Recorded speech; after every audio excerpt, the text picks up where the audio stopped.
Boa noite, queridos amigos do canal Amador Espírita. Estamos mais uma vez aqui para o nosso Saber e Sentir, esse momento de reflexão, de interiorização, que nos ajuda a buscarmos algumas pequenas luzes para a nossa caminhada. Então vamos orar para que a nossa prece nos ajude a sintonizar de maneira mais estreita com aqueles a quem pedimos auxílio. Então vamos elevar o pensamento, buscar a figura meiga de Jesus, nosso Mestre, rogando a Ele que nos auxilie, que nos ampare e que derrame sobre nós a sua paz. Nós que necessitamos tanto, Senhor, de paz, para podermos vivenciar as experiências que a vida nos dá, a fim de fazê-las com mais dignidade, mais respeito, com menos reações e mais ações, especialmente ações do bem. Obrigado, divino amigo, que a tua bondosa mão repouse sobre a cabeça de todos os sofredores de toda ordem, em qualquer lugar onde estejam. Quanto a nós, nos dê a inspiração necessária para que as nossas palavras sejam a retratação mais próxima possível do sentido amoroso que o texto nos traz. Muito obrigado, Senhor, hoje, agora e sempre. Assim seja.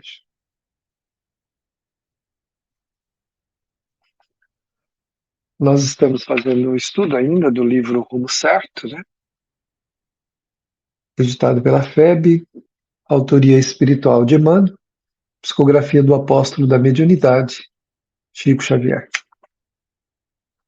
O texto hoje é o capítulo 55, intitulado Assistência e Nós. Então, nós vamos ver hoje aqui que temos nós com a assistência, né? Até onde ela nos alcança, até onde está a nossa responsabilidade perante a assistência. Coerentes são quase todas as críticas desfechadas pelos observadores das obras de caridade contra os ceareiros que as exercem. Então, né, não raras vezes recebemos que todo aquele que faz alguma coisa no campo do bem recebe críticas, e muitas vezes essas críticas são amargas e duras, né? Outras vezes são, sem dúvida, momentos de reflexão e orientação para nós. Todas essas críticas são seguras e construtivas, uma vez que frequentemente se erigem à afeição de advertências preciosas na base do dever. Nisso estamos todos concordes. Então a crítica, por mais ácida que ela possa parecer, por mais desconexa, ela é um alerta para nós. É algo que nos ajuda a pensar, a refletir sobre a nossa conduta, sobre a nossa forma de ser, verificando como é que nós estamos agindo, especialmente no campo da caridade. Se somos defrontados por uma criança relegada aos lances adversos da rua, recordamos de pronto que as organizações assistenciais devem recolhê-la para a educação necessária. Então, se a gente encontra uma criança, imediatamente qual é o comentário que geralmente, né, alguém pode não fazer, mas geralmente nós fazemos, né? Nós lembramos, né, de alguma organização, de algum lugar que deveria ter acolhido aquela criança, que deveria ter feito alguma coisa por ela. Não estamos de todo errado, porém será esse o único comportamento, será essa a única ótica a ser vista? Né? Então aquela criança está ali e a gente logo pensa em algum lugar que deveria ter recolhido aquela criança. Surpreendidos pelo companheiro embriagado na via pública, mentalizamos para logo as autoridades legais, que elas devem estar alertas contra os abusos do álcool. Então, se a gente vê alguém embriagado, naturalmente lembramos das autoridades que devem realizar alertas ou devem estar alertas para os abusos do álcool e as pessoas embriagadas. Às vezes até punindo, prendendo, fazendo alguma coisa.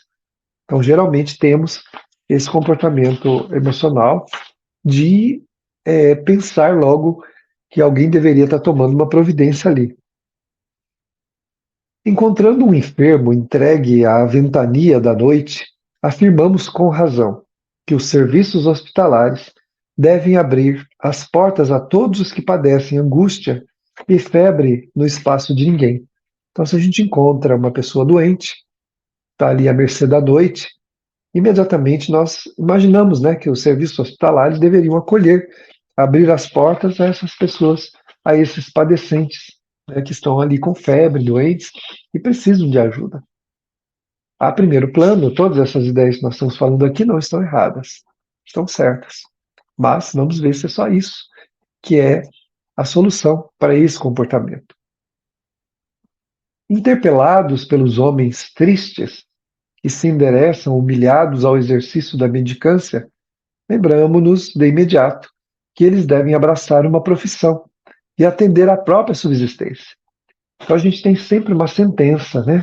Para aquele que pede, para o mendigo, a gente olha, mesmo que ele não peça nada, a gente vê ele à distância e fala assim: é um desocupado, deveria estar trabalhando, deveria estar fazendo alguma coisa, deveria estar sendo útil à sociedade para ganhar o seu dinheiro.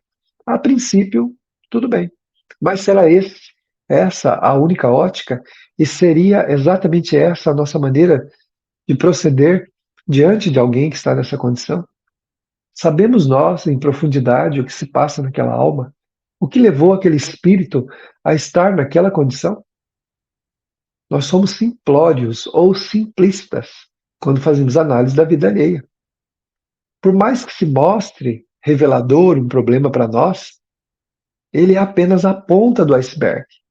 Embaixo dessa superfície existe muita coisa que nós desconhecemos. Talvez se conhecêssemos a vida daquela pessoa, não nos animaríamos muito a fazer julgamentos. Então ficamos aí. Lógico que todo mundo deve, né, na medida do possível, trabalhar para a sua subsistência. Mas estaria aí no só trabalhar solução, né, para aquele problema daquela pessoa, desconto daquela condição? Nós conhecemos o iceberg praticamente quase todo que está submerso? Ouvindo a voz chorosa das mães sofredoras que recorrem à prática da esmola a fim de sustentarem os filhos pequeninos, declaramos que as administrações devem ser responsabilizadas pela extensa fieira dos que vagueiam sem rumo ou sem recursos em todas as direções. Então nós já achamos também uma sentença. Logo, né, imagina uma mãe sofredora e tal, onde é que está as, as administrações públicas, né, que são responsáveis por esses que ficam vagando por aí? Onde é que eles estão que eles não fazem nada? Então, esses são primeiros pensamentos que nós temos em todos esses assuntos, né? Seja da mãe chorosa, né, que mendiga, seja para aquele que está na mendicância, que está ali depressivo na mendicância, o enfermo que está na rua, a criança que nós encontramos aí, né, abandonada, relegada às coisas que tem na rua. Tudo isso a gente tem aí uma sentença. Eu digo sentença porque a gente profere imediatamente, fala, deveria ser feito isso. Então nós já temos sentenças. Mas estaria aí a solução, ou é isso apenas o que está acontecendo? Como nós comentamos há instantes atrás, em tudo que a gente olha, especialmente quando é a vida dos outros, existe aí um iceberg todo abaixo da superfície que nós estamos enxergando. A gente está vendo a ponta do iceberg, está vendo uma consequência de uma vida que nós desconhecemos. Então tem aqui a superfície e embaixo tem toda uma vida que nós desconhecemos. A pontinha do problema que nos incomoda está ali para cima. E é baseado nisso que nós sentenciamos. Então o Emmanuel vai nos dizendo aqui, ó, indubitavelmente, governos, instituições, grêmios de solidariedade humana, personalidades representativas precisam agir na erradicação da penúria e do vício, da necessidade e da ignorância.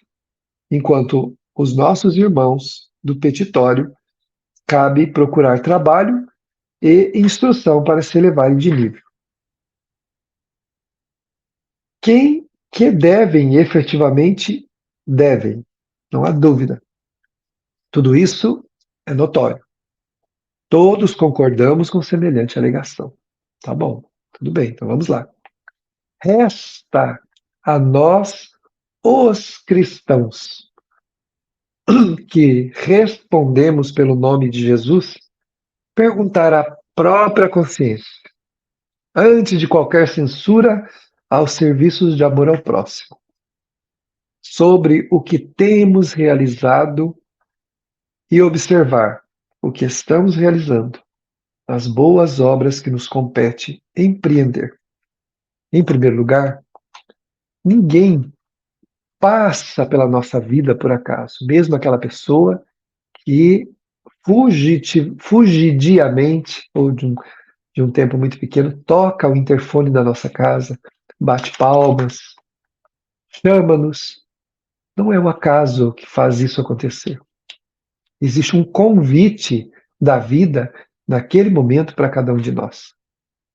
Um convite que nos pergunta: o que nós temos feito para minimizar as dores, os sofrimentos humanos?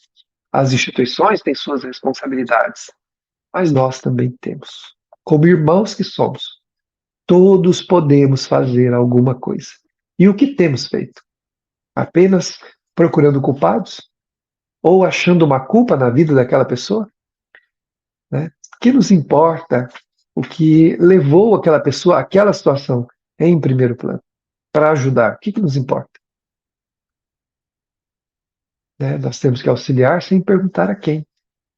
Sem saber, sem investigar, sem, pelo menos não para saber por saber. Claro que se for para a gente tomar uma providência para ajudar a pessoa, pode perguntar: olha, mas de onde você vem? O que está acontecendo com você? Você poderia me dizer? Eu posso, o que mais eu posso te fazer para te ajudar? Ou seja, aí sim, mas apenas para investigar de onde você vem. Quem é a sua família? Ninguém liga para você, como dizer assim, você está jogado no mundo, não tem nenhum responsável por você?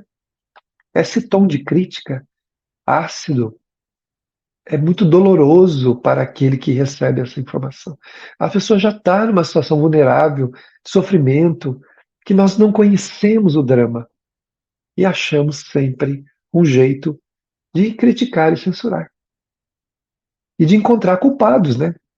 Em último caso, culpado é Deus. Por que será que Deus... Olha a ingenuidade da resposta, que não é nada ingênua. Por que será que Deus permite que aquela pessoa passe por isso? Como dizendo assim, Deus podia fazer alguma coisa, não está fazendo. Né? Por que será que Deus deixa aquela pessoa daquele jeito? Passar por aquela situação? O que ele deixa? Tipo assim, Deus poderia fazer alguma coisa, não está fazendo. Quando em verdade, muitas vezes, Deus está enviando aquela pessoa até nós. E às vezes não é diretamente. Quando a gente ainda, o coração ainda é muito duro e muito não é propenso à espontaneidade da caridade, ele envia lá numa instituição onde a gente vai fazer um trabalho. E a gente mesmo lá se sente incomodado pela dificuldade, pela pobreza, pela miséria, né, pela limitação física, intelectual, moral da pessoa. Se bate na nossa porta, nós criticamos, censuramos e sentenciamos. Se é de uma instituição, sentimos-nos incomodados com a presença daquela pessoa ali. Não raras vezes, fazemos as mesmas sentenças que fazemos na rua e também na nossa casa. Isso é muito perigoso moralmente para nós. Porque nós não conhecemos os dramas que envolvem a vida das pessoas, nem as circunstâncias que o Espírito precisou vir à Terra. E muitas vezes estava lá, né, anotado lá que nós ajudaríamos.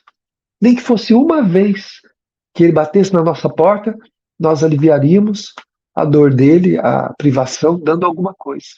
E a gente perde essa oportunidade, fazendo crítica, falando o que a gente não deve falar, julgando, sentenciando.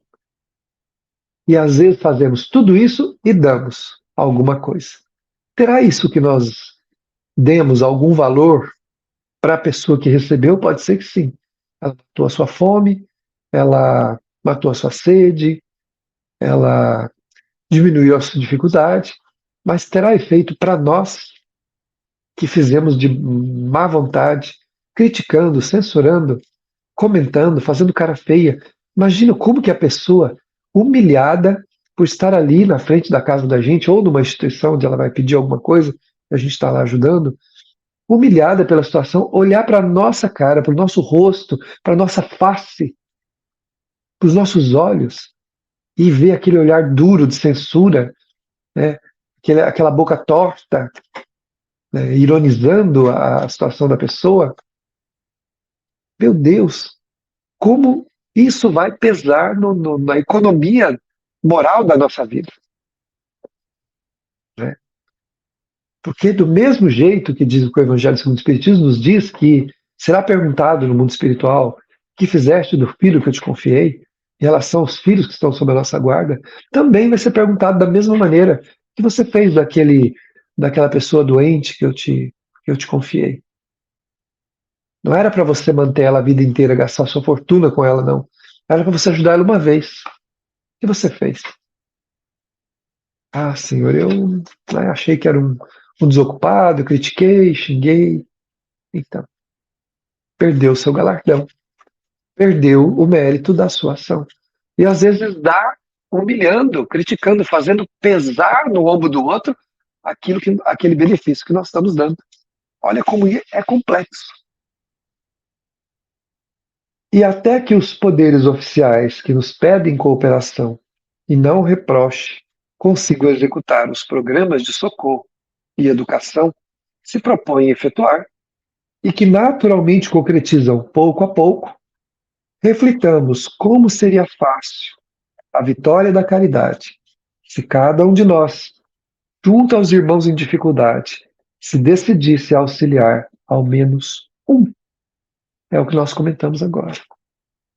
Em vez da gente ficar criticando o poder público ou as instituições, seja o que for, a pessoa, a gente auxiliar uma pessoa sem questionar, sem perguntar, sem censurar, porque seja lá o que for que essa pessoa está fazendo, o problema é dela. Se há má fé, é dela o problema. Se ela vem de um passado onde ela não se esforçou, não fez nada, isso é um problema dela, ela já está sofrendo a consequência. Não é agradável pedir, embora pareça para nós muito simples, que a pessoa pede porque não né, me perdoe a palavra, mas é isso que as pessoas falam, pede porque não tem vergonha. Se fosse apenas uma questão de vergonha, puxa vida, não é apenas uma questão de vergonha. É uma questão de vida que nós desconhecemos.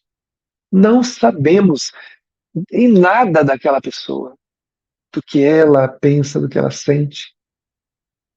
Muitas vezes ela tem sim força física, ela tem toda a condição de estar, mas ela não tem uma disposição de alma. É um espírito altamente endividado, cheio de culpas, que reencarna fragilizado e esmagado pela sua própria prova.